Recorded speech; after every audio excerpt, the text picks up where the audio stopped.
Hare Nama Hare Nama eva kevalam Kalo nasteva gatiranyata Hare Nama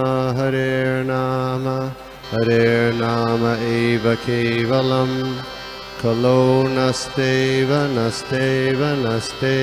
gatiranyata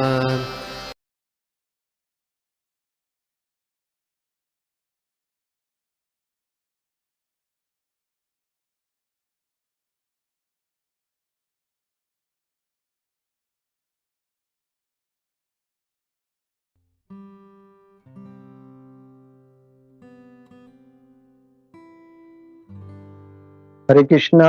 सभी भक्तों को बहुत बहुत स्वागत है आज। तो हरे कृष्ण, सभी भक्तों को बहुत बहुत धन्यवाद। सबसे पहले तो मैं अपना गोपी मोहन प्रभु को प्रणाम करके और बहुत बहुत धन्यवाद देके मतलब क्लास शुरू करने चाहता है। क्लास तो नहीं, मतलब चर्चा।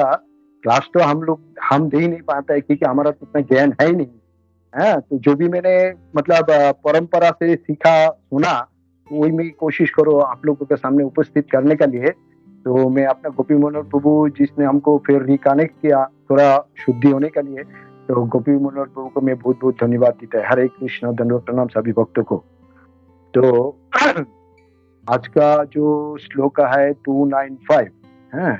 ओम नमो भगवते वासुदेवाय, ओम नमो भगवते वासुदेवाय, ओम नमो भगवते वासुदेवाय। नारायणं नमस्कृत्य नरं चैव नरोत्तमं देवीं सरस्वती व्यासं ततो जयो मुदीरये। नष्टा प्रयासवाद्रेष्टो निष्ठं भगवत सेवया। भगवतो उत्तमे श्लोके भक्तिर्भवति नास्तिके। सदाशिव्य श्रीमद्भगवती कथा एष श्रवण मात्र हरिचितं समस्ये। निगमकल्पतरुगलितं फलं सुखमुखामृतधुव संयुतं पिबतं भगवतं दर्शन मूढश्रेष्ठा भुवकः।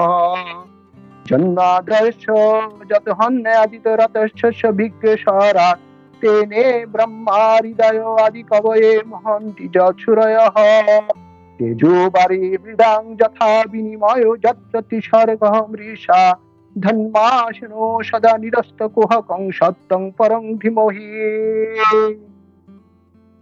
हरे कृष्ण।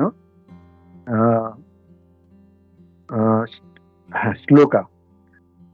स्वादिदेव जगतं परो गुरु स्वदीष्णमास्थाय शिशिक्षय गच्छ दृश्यमात्र सम्मतं प्रपंच निर्माण विधिर्जया भावे।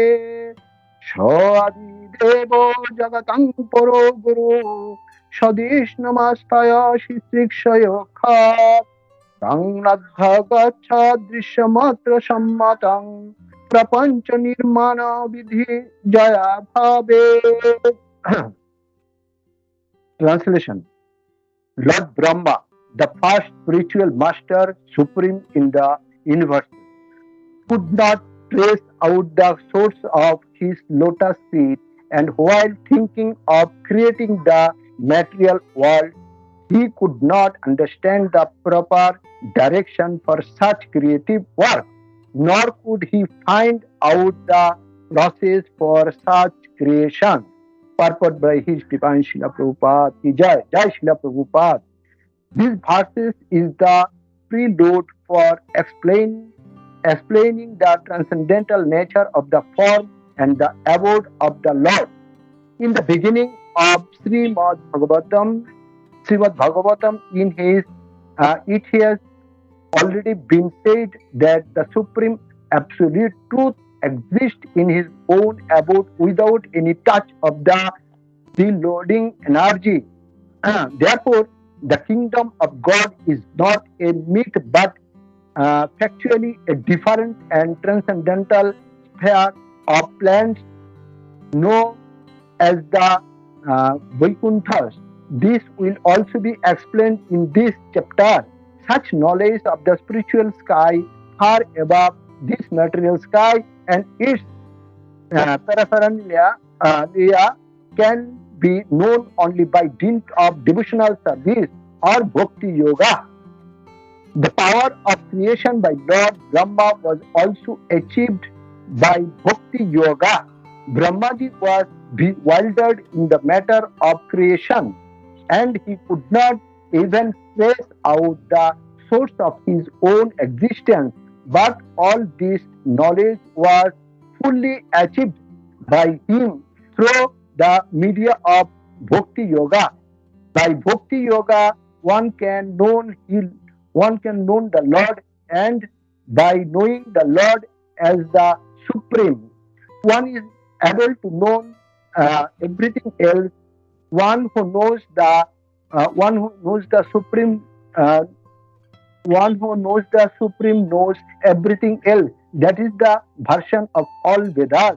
Even the first spiritual master of the universes was enlightened by the grace of the Lord. So, who else can attain perfect knowledge of everything without the mercy of the Lord? If anyone desires to seek perfect knowledge of everything, he must seek the mercy of the Lord, and there is no other means to seek knowledge on the strength of one's personal attempt is a sheer waste of time. Hare Krishna. Om Ganati Namaste. Dhananjaya Shilakaya. Chokshiruntam Jnana Tashmi Sri Guru Vai Namaha. Sri Chaitanya Manavishtam Thapitam Jnana Mutilesham Gurupam Kadamaya Dadasham Devam. Bandhang Sri Guru Sri Shankriyatam Shangutam Tang Shajivang Sadhaitam Shabdhutam Purijana Shaitam Krishna Chaitanya Devam Sri Radha Krishna Padan Shagam Namo Vishnu Padaya Vishnu Srimati Bhakti Vedanta Swami Tino Namaste Saraswati Devi Guru Parikvachanni Visheshunya Pati Paschata Desha Tarini Namo Vishnu Padaya Vishnu हे कृष्ण करुणा सिंधु दीनबंधु जगतपते गोपीश गोपिका कांत राधा कांत नमस्ते तप्त कंचन गौरांगी राधे वृंदावनेश्वर विषभानुष्टि प्रणमि हरिप्रिये वंशा कल्पतरुपे कृपा सिंधु च पतितानां पावनेभ्यो वैष्णवेभ्यो नमो नमः। जय श्री कृष्ण चैतन्य प्रभु नित्यानंद श्री अद्वैत गदाधर श्री गौर भक्तवृंद। हरे कृष्ण कृष्ण कृष्ण हरे हरे हरे राम राम राम हरे हरे। हरे कृष्ण हरे कृष्णा सभी भक्तों को स्वागत है आज भगवतम क्लास में। तो आज जो श्लोका है नंबर 295 है, तो आज का श्लोक में देखेंगे। आज का जो अध्याय है वो है 9वां अध्याय है। आज का जो अध्याय है वो नया अध्याय है। तो इसमें क्या बोला है, भगवान का वचन देते हुए प्रश्न का उत्तर है। इसमें जो है भगवान का वचन देते हुए मतलब प्रश्न का उत्तर है। ये जो प्रश्न का उत्तर है तो यहाँ पे क्या है, जो परीक्षित महाराज शुकदेव गोस्वामी से पूछता है। शुकदेव गोस्वामी से और शुकदेव गोस्वामी भगवान से उदाहरण लेते हुए तो क्या है, अर्थात इसमें भगवान को जोड़ते हुए शुकदेव गोस्वामी परीक्षित महाराज का एक एक प्रश्न का उत्तर दे रहा है। प्रश्न का उत्तर दे रहा है। तो भगवान का वचन का उदाहरण देते हुए प्रश्न का उत्तर है। तो इसमें क्या समझता है, हम जितना समझता है तो इसमें हम जितना दिन प्रतिदिन जितना कार्य करता है, जैसे यहाँ पे शुकदेव गोस्वामी परीक्षित महाराज को उदाहरण देते हुए यहाँ पे बताया गया। परीक्षित महाराज को उदाहरण, भगवान का एक एक उदाहरण लेते हुए परीक्षित महाराज को प्रश्न को उत्तर दिया।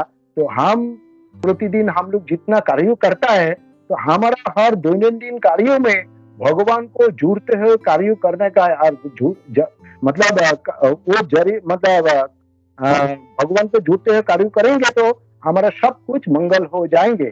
तो आज का जो यहाँ पे बताया गया है श्लोक में, उसमें तो आज का श्लोक में कहा गया है प्रथम गुरु एवं ब्रह्मांड का सर्वश्रेष्ठ जीव होकर भी ब्रह्मा जी अपन कमल आसन का स्रोत का पता लगा नहीं सका, और जब उन्होंने भौतिक जगतों का सृष्टि करना चाहिए तो यह भी नहीं जान पाए कि इस दिशा से एक कार्य प्रारंभ करना है, ना ही ऐसा सृष्टि करने के लिए कोई विधि ढूंढ पाए।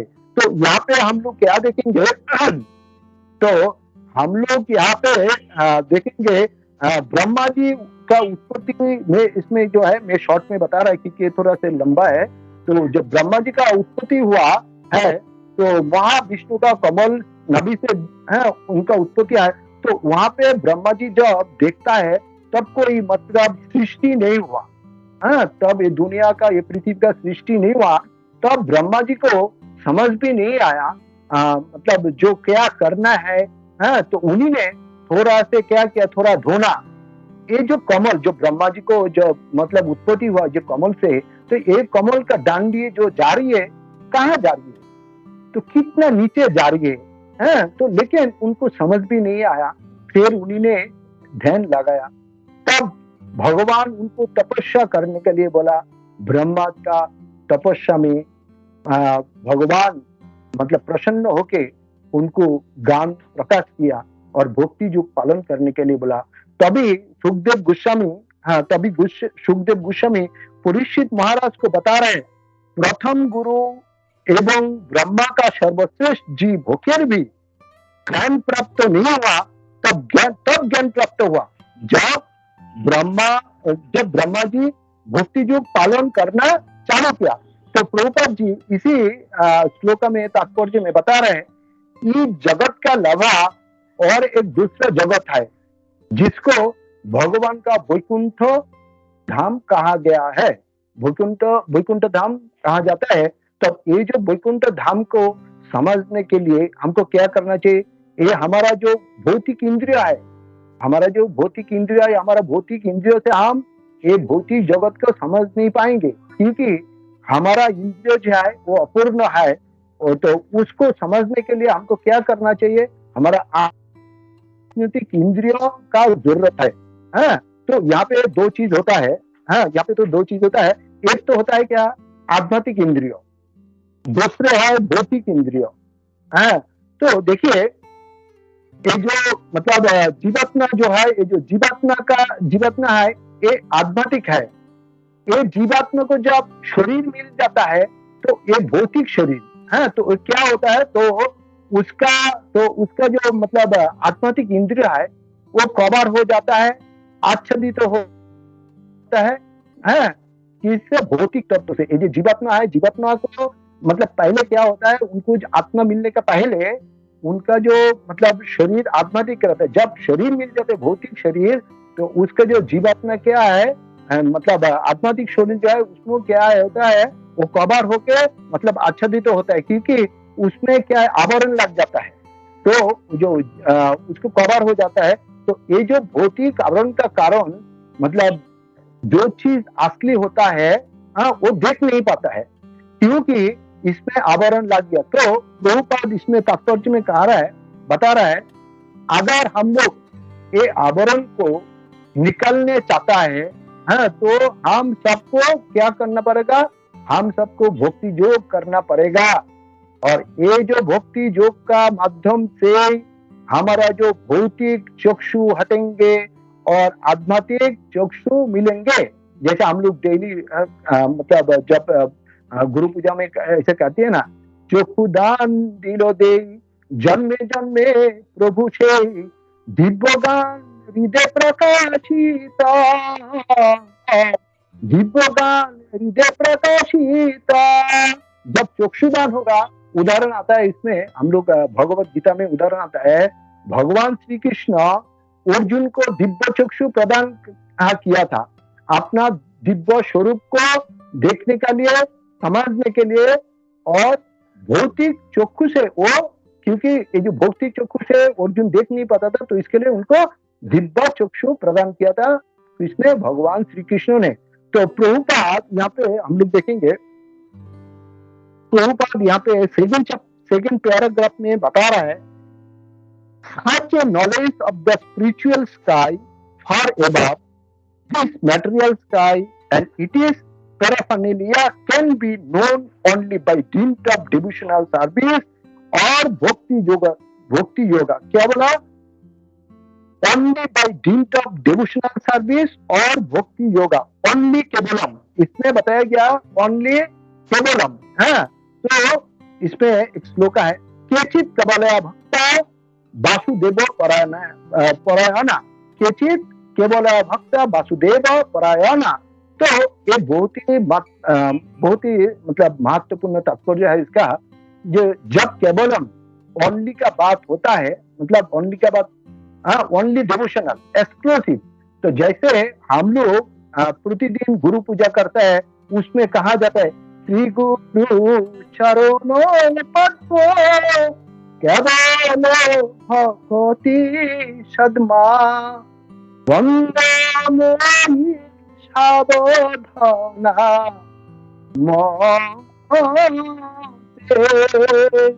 श्री गुरु चरणों पद्मो। तो यहाँ पे क्या कहा जाता है, तो हम लोग जो गुरु पूजा करता है, श्री गुरु का चरण में हम लोग प्रतिदिन क्या प्रार्थना करता है, हम लोग केवल भक्ति प्रार्थना करता है। हाँ, गुरु हमको भक्ति दियो, भक्ति दियो, ये हमारा आशा है और कुछ नहीं है। हम लोग गुरु से और कुछ नहीं मांगते हैं, यही मांगता है।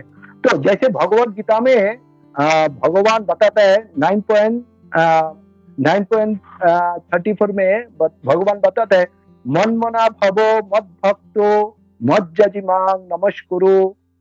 हाँ, नमस्कुरु। तो इसमें भगवान क्या बोलती है, मेरा भक्ति करो, मेरा स्मरण करो, मुझे नमस्कार करो। तो भगवान यहाँ पे मेरा मेरा क्यों बोल रहा है, भगवान यहाँ पे बता रहा है सिर्फ मेरा भक्ति करो, सिर्फ मेरा भक्ति करो और दूसरे किसी से नहीं। तो इसके अलावा भगवान आगे और एक श्लोक में बताता है, कि इसका है 18.66 में बता रहा है सर्व धर्मान परित्यज्य ममेकं शरणं व्रज अहं त्वं सर्व पापेभ्यो मोक्षयिष्यामि मा शुचः। तो ये जो तत्व हमेशा स्थापित होता है, माम एकं स्मरणं व्रज। माम एकं मतलब माम एकं स्मरणं व्रज मतलब सिर्फ और सिर्फ मेरा शरण में आओ और किसी का शरण में नहीं। मैं तुम्हारा पाप को विनाश करके, तुम्हारा पाप को विनाश करके मुक्त कर देंगे। तो भगवान यहाँ पे यही श्लोक भगवान यहाँ पे कोई श्लोक और स्थापित करता है, केवल भक्ति, केवल भक्ति। तो इस भक्ति अलावा और कुछ नहीं है। तो हम लोग जब क्या बोलते हैं, हम लोग जब भक्ति मार्ग में आता है तो वहां पे कोई प्रकार का भक्ति होता है, कर्म मिश्रण भक्ति होता है, दूसरे होता है ज्ञान मिश्रण भक्ति, तीसरे होता है शुद्ध भक्ति। तो यहाँ पे शुद्ध भक्ति का बारे में कहा गया है, तो हम लोग को क्या है, शुद्ध भक्ति करना चाहिए। तो यहाँ तक कि तो यहाँ पे हम लोग हम देखेंगे, तो यहाँ तक कि जो ब्रह्मा का जैसे महापुरुष को भी भगवान का कृपा से ज्ञान प्राप्त हुआ, तो हम जो बद्ध जीव है, तो आप मतलब हम जो बद्ध जीव आत्मा है, अपना निज ज्ञान निज बल से कितना भी ज्ञान लाभ कर लेंगे, कितना भी भगवान को समझ लेंगे, लेकिन ये impossible, it is not possible. अपना ज्ञानों से अपना कितना भी कुछ भी कर लेंगे, तो भगवान को समझने के लिए इतना इजी ना, it is not easy, it is very difficult समझने के लिए। अगर हम लोग प्रॉपर भक्ति नहीं करेंगे, तो प्रभुपाद इसी तात्पर्य में बता रहा है, ब्रह्मा का जैसे बता रहा है, ब्रह्मा का जैसे सृष्टिकर्ता जिनका 4 शेर है, जिन्होंने सृष्टि का हर तत्व को निर्माण किया था, उनको भी अपना बल प्राप्त मतलब उनको भी अपना ज्ञान प्राप्त तो नहीं हुआ था भगवान को, कृपा से, भगवान के कृपा से ज्ञान प्राप्त हुआ था। सृष्टि का निर्माण कैसे करना है, भगवान कौन है, भगवान को कैसे समझना है, मेरा स्थिति कैसा है, ये हर चीज ब्रह्मा को भगवान से ज्ञान, ब्रह्मा को भगवान से मिला था, भगवान से ज्ञान प्राप्त हुआ था। तो हम लोग प्रतिदिन जो भी वो कार्य करता है, भगवान का सेवा में लगाना चाहिए। तो ये जो इसको बोलते हैं भक्ति युग है। तो भक्ति युग का साथ साथ हमारा जो इंद्रियों में आवरण हुआ है, हमारा जो मतलब इंद्रिय मतलब भौतिक जगत ना मतलब कार्यक्रम में जो कवर हो गया, तो उसको भी क्या है हटाना चाहिए। भक्ति की युग का साथ साथ हमारा जो मतलब क्या बोलते हैं, हमारा जो चित्त को वो भी उसको भी शुद्ध करना चाहिए। हाँ, तो वो कैसे हटेगा? ये जो हमारा चित्त को, जो हमारा जो आवरण है, आवरण को कैसे हो गया हटेगा? तो चैतन्य महाप्रभु इसमें कहा गया, चैतन्य महाप्रभु बताया, चेतो दर्पण माजनं भव महादाभाग्नि निर्वापनं श्रेय कुईरव चंद्रिका वितरणं विद्या बोधु जीवनं चेत दर्पण माजनं भव महादाभाग्नि निर्वापनं। तो चैतन्य महाप्रभु कह रहा है, अपना चित्त को मार्जन करने के लिए हरि नाम लेना पड़ेगा। हरि नाम लेने का बिल्कुल जरूरत है, क्योंकि वो कलियुग में हरि नाम बिना बहुत सारे पूजा करता है, ये होता है, ये करना है, लेकिन हरि नाम बिना आपको उद्धार नहीं होगा। हाँ, बिल्कुल उद्धार नहीं होगा। और ये हरि नाम जप से अपना जो चित्त का जो दर्पण है, हमारा जो चित्त का दर्पण को हम साफ कर सकते हैं, और कोई उपाय नहीं है। तो इसके अलावा और उपाय नहीं है। तो शास्त्र में कहा गया है, ना तो परतर उपाय सर्व विदेशु दृश्यते, ना तो परतर उपाय सर्व विदेशु दृश्यते, इसके अलावा और हरिनाम बिना और कुछ नहीं है। तो जैसे हरेन नमो हरेन नमो हरेन नमित्व केवलम, कलो नास्ति कलो नास्ति कलो नास्ति गतिरो अन्यथा। ये कलियुग में हरि नाम बिना और कुछ नहीं है, और गति नहीं है, और गति नहीं है। हरे कृष्ण कृष्ण कृष्ण हरे हरे, हरे राम राम राम हरे हरे। तो ये जो चीज हम सबको समझना पड़ेगा। अगर हम हमारा भौतिक इंद्रियों को शुद्धि करने चाहता है, भौतिक आवरण को निकालने चाहता है, तो हमको हरिनाम करना पड़ेगा। हम जितने मात्रा में हरिनाम करेगा, हम जितने मात्रा में हरिनाम करेगा, उतनी मात्रा में हमारा जो आध्यात्मिक इंद्रिय जागृत होगा। हमारा इंद्रिय जैसे जैसे जैसे हम मतलब जैसे जैसे हमारा जो आध्यात्मिक इंद्रिय जागृत होगा, तब भी हम भक्ति तत्वों को भगवान का शुद्ध भक्तों का कार्यों को जान पाएंगे। उसके अलावा और कुछ नहीं कर पाएंगे। और एक कलियुग में हरि नाम जप से बद्ध जीव भगवान का जो दर्शन होता है, भगवान का लीलाओं का स्मरण करता है, अन्यथा बहुत ही मुश्किल है, और कोई उपाय नहीं है। एक कलियुग में हरि नाम जप से बद्ध जीव का मतलब भगवान का दर्शन होगा। भगवान का जो लीला है, लीला को हम लोग स्मरण कर सकता है एक कलियुग में हरि नाम से, अन्यथा बहुत ही मुश्किल है। इसके अलावा और कोई मतलब उपाय नहीं है। न तर परतर उपाय, ये हम लोग को समझना चाहिए। लेकिन यहाँ पे एक बात है, लेकिन यहाँ पे हमारा सौभाग्य होते हुए भी दुर्भाग्य है। हमें यहाँ पे बहुत मतलब हमें यहाँ पे चीज मिलता है, लेकिन ये जो चीज हरि नाम इतना मतलब चैतन्य महाप्रभु देखे गया, ये चीजों का जो हम फायदा नहीं उठाता है। हम क्या बहुत सारे हमारा मतलब भगवान है आजकल भौतिक जगत में, हमारे यहाँ पे बहुत सारे मतलब भगवान है। आदमी जो है सब वहां पे जाता है, आपको अपना हाथ दिखा के वो उसको मतलब भगवान मानता है। ये हमारा भगवान है, हाथ देख के सब कुछ बोल दिया। लेकिन उनको पता नहीं है ये जो भगवान है, एक कलियुग का भगवान कुछ नहीं कर पाता है। हमारा जब हरि नाम से हमारा असली भगवान को हमको मिलेंगे, तो आखिर में वही बनेंगे। ये जो मानव जीवन बहुत ही दुर्लभ है, और इसका बहुत ही कीमती है। ये दुर्लभ जीवन को सत्संग और कृष्ण का सेवा में लगा के असली सुख को आस्वादन करना चाहिए। हरे कृष्ण। तो मैं यहाँ पे विराम देता है। अगर किसी को कोई इसका ऊपर कुछ बोलना है, प्लीज। मैं कुर्शन जो भी है अपना गोपी मनोहर प्रभु है, तो गोपी मनोहर प्रभु से हम पास करते हैं। हमारा जो सीनियर भक्त है उनको हरे कृष्ण। धन्यवाद प्रणाम सबको। अगर हमसे कोई त्रुटि हो गया प्लीज मैं क्षमा मांगते हैं। हरे कृष्ण।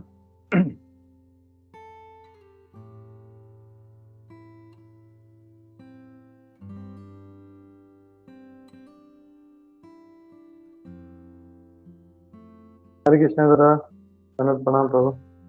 Thank you. आवाज आ रहा है मेरे प्रभु? हाँ प्रभु आ रहा है। हरे कृष्ण। या प्रभु, पहले तो वेलकम प्रभु। काफी महीनों के बाद आपने आज सेवा लिया, तो थैंक यू इसके लिए। और ऐसे ही अपना जो है सेवा कंटिन्यू करिए, यही है। और जैसे आज का जो श्लोक है कि कैसे ब्रह्मा जी भी अपने सोर्स को नहीं पहचान पाते, तो ये आज के श्लोक में हमने को पता चलता है। तो बहुत अच्छे से आपने इसको एक्सप्लेन किया भाई, thank you. Hare Krishna. Thank you प्रभु।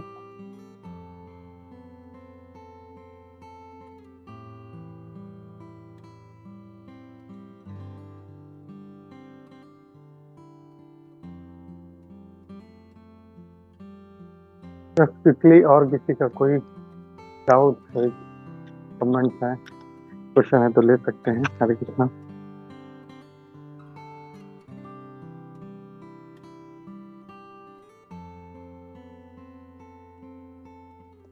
हरे कृष्णा। दंडवत प्रणाम प्रभु जी आपको और सभी भक्तों को। साधु साधु प्रभु जी, आपने इतना अच्छा आज के प्रवचन के माध्यम से हमें समझाया कि हमें जो ये भक्ति योग के ही माध्यम से हम भगवान के ये जो विशिष्ट जो ये लीलाएं हैं उनको हम समझ सकते हैं। और जो इतना अच्छा आपने रेफरेंसेस लिया भगवत गीता से, और जो ये गुरु पूजा में हम गाते हैं, तो आपने बहुत अच्छा बताया कि जो गुरु महाराज कृपा करते हैं तो हमें वो चक्षु दान देते हैं जिनसे हम समझ सकते हैं। और अंत में जैसे आपने प्यूरिफिकेशन के लिए भी बताया इतना अच्छा, जो ये शिक्षाष्टकम का भी रेफरेंस लेके आपने बताया, और एक जो श्लोक आपने बताया उससे भी बहुत अच्छा ये आपने ये प्रातः में प्रेरणा दिया प्रभु जी। धन्यवाद प्रभु जी, ये इतना अच्छा आपने हमें ये इंस्पिरेशन दिया है, इसके लिए हरे कृष्णा। साधु साधु, दंडवत प्रणाम प्रभु जी आपको और सभी भक्तों को।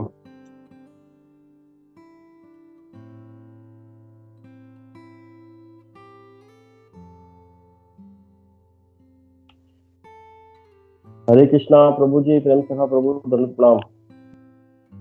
आवाज आ रहा है मेरा उधर प्रभु जी? हाँ प्रभु आ रहा है। बोलिए प्रभु जी। बहुत सुंदर क्लास दिया था आपने आज, और आपने जो हर जो भी चीज आप समझा रहे थे उसके आगे आप रेफरेंस भी दे रहे थे, जैसा अभी प्रभु जी ने बताया है ना, जी पावन प्रभु जी ने बताया। तो ऐसे जो भी हम क्लास देते हैं और जो रेफरेंस देते हैं ना, तो ऐसे हमारी जो क्लास होती है वो प्रमाणित हो जाती है। इससे हमको ये अच्छा लगा और हमको भी ये सीखना चाहिए इस चीज से, हम भी ऐसा कर रहे हैं। और एक प्रश्न था यहाँ पर, गोपी मनोहर प्रभु जी भी है, शायद वो हेल्प करेंगे हमारी इसमें। एक सेकंड प्रभु जी। इसमें प्रभु जी तात्पर्य में लिखा हुआ है कि जो परमेश्वर को जानता है वह सब कुछ जान जाता है। अगर हम नीचे पढ़ते हैं, भक्ति योग से ईश्वर को जाना जा सकता है और ईश्वर को सर्वोच्च मानकर शेष सब कुछ जाना जा सकता है। जो परमेश्वर को जानता है वह सब कुछ जानता है। तो प्रभु जी यहाँ पर हम इसको यूं जैसे जो कुछ अगर हम परमेश्वर को जानते हैं और हम भौतिक प्रकृति के बारे में हमको इतनी नॉलेज नहीं है तो हम नहीं जानते हैं, तो क्या मतलब हम परमेश्वर को नहीं जान पाएंगे? क्या इसका मतलब क्या है? या जो मोटा मोटा ज्ञान मिल जाता है कि हाँ ये भौतिक प्रकृति है, वो स्पिरिचुअल प्रकृति है, आध्यात्मिक है, तो इतना ही एनफ होता है। हरे कृष्ण प्रभु जी। हाँ गोपी मनोहर, I pass you.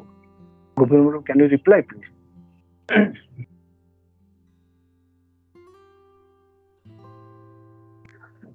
हरे कृष्णा प्रभु। हरे कृष्णा। तो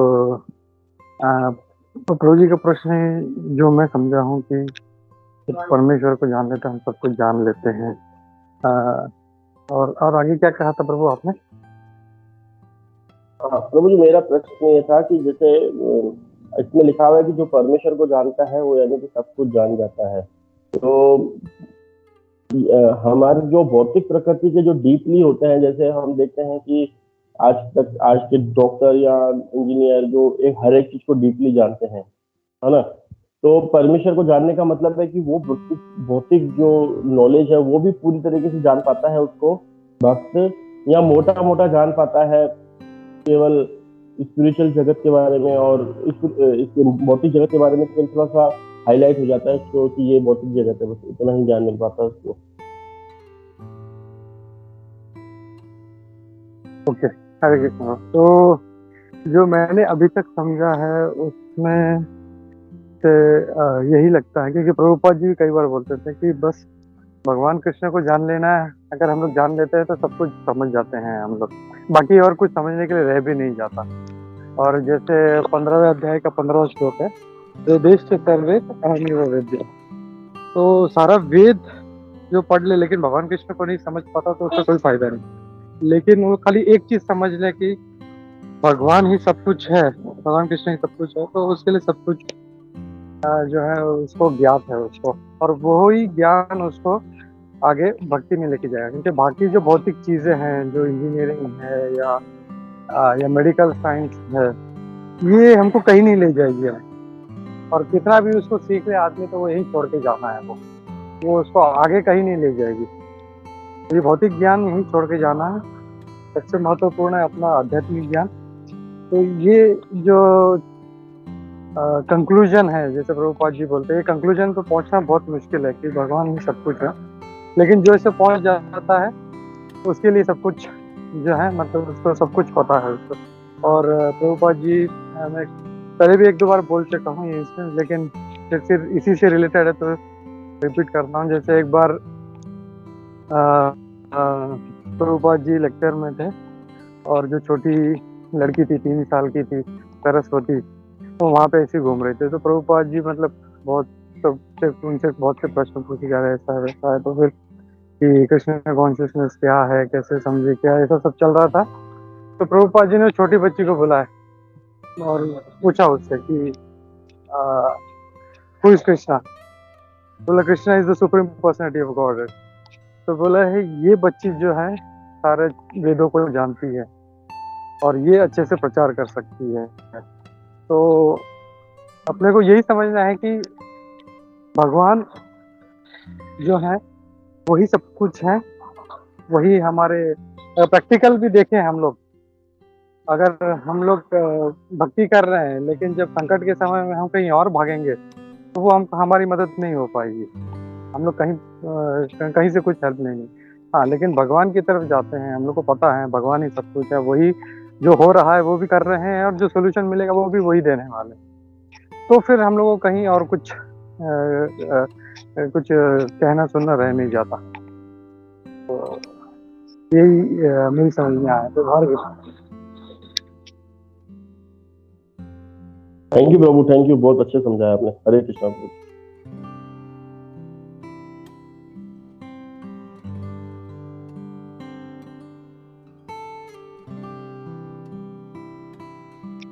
और किसी का कोई प्रश्न है, कोई कमेंट है?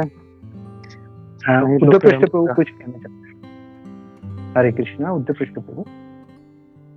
हरे कृष्ण प्रभु। ये विश्वामित्र प्रभु ने जो प्रश्न पूछा था उसके ऊपर वो एक जो मैंने पहले भी क्लासेस में बताया कि अतुल कृष्ण प्रभु का एक जो ये था प्रसंग था, यहाँ दुबई में आए हुए थे और वल्लभ प्रभु उनको जो है एक फोरम में ले गए। वो फोरम के अंदर जो लोग होते हैं भौतिक विषयों के ऊपर चर्चा करते हैं, और वो जो ग्रुप है उस ग्रुप में ऐसा होता है कि आपको उस समय पे एक कोई भी विषय देते हैं और उस विषय के ऊपर आपको 2 मिनट के अंदर, मतलब 2 मिनट के अंदर आपको वहां पर पूरी तैयारी करनी है और फिर उसके ऊपर आपको मतलब पूरी चर्चा करनी है। तो अभी भौतिक विषय तो इतने सारे होते हैं, तो जब भी अतुल कृष्ण प्रभु जो यहाँ पर भक्ति शास्त्र भक्ति वैभव उनके क्लासेस लेते हैं और प्रीचर हैं और टीचर हैं, तो वो उन्होंने जब उनको ये ले गए थे अपने वल्लभ प्रभु, मतलब उस फोरम के अंदर, उस ग्रुप के अंदर, तो जहाँ के वो वल्लभ प्रभु मेंबर हैं, और उनको वहां पर एक भौतिक विषय दिया गया। तो भौतिक विषय के मतलब कोई विषय था उसके ऊपर बात करनी थी। तो अतुल कृष्ण प्रभु मतलब कहते हैं कि वो तो इसका भक्ति शास्त्री भक्ति वैभव इसका जो इनके टीचर है वो मतलब सिखा दें।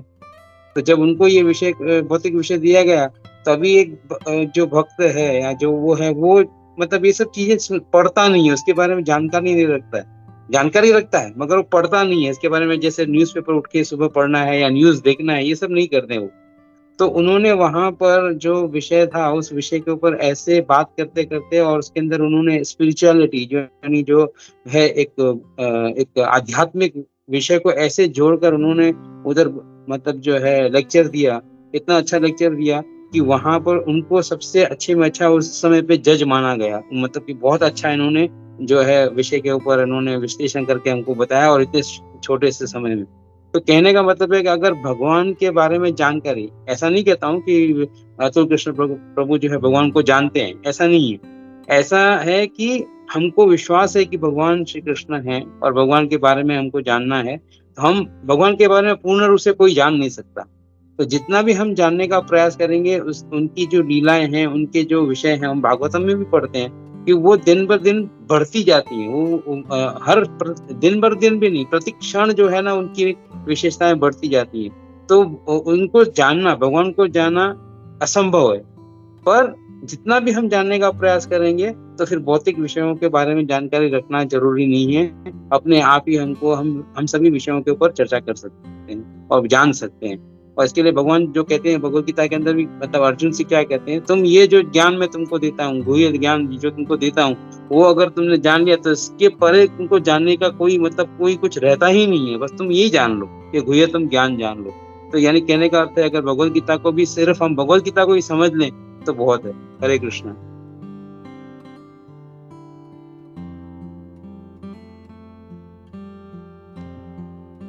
थैंक यू प्रभु, बहुत अच्छे से एक्सप्लेन किया प्रभु। हरे कृष्ण।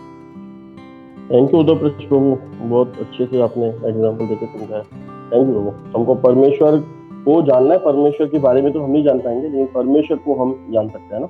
हरे कृष्णा।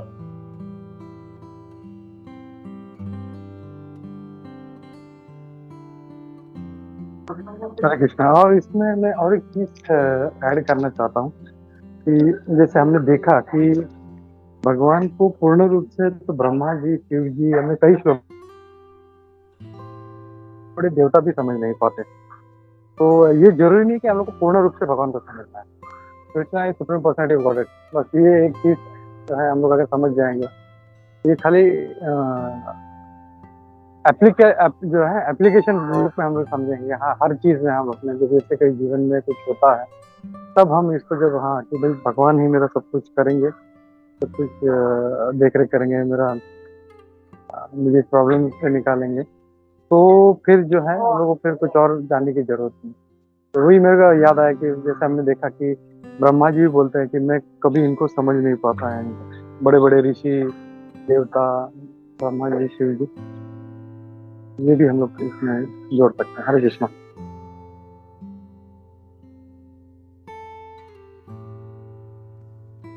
हरे कृष्ण। बहुत धन्यवाद। गीता में भी प्रभु लिखा गया है, पूरा गीता अध्ययन करके अगर अपने भगवान को सुप्रीम अगर नहीं मानता है तो कितना भी गीता कुछ भी कर लो, हाँ, लेकिन आपको कुछ फायदा नहीं है।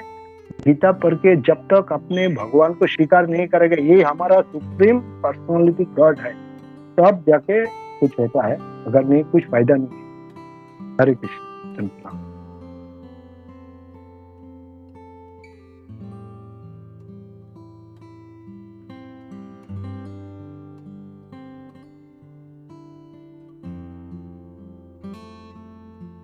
हरे कृष्णा। तो लगता है किसी का और कोई कमेंट नहीं है तो हम लोग रुकते हैं और नरसिंह आरती लेते हैं हम लोग। हरे कृष्णा। दंडवत प्रणाम सभी का।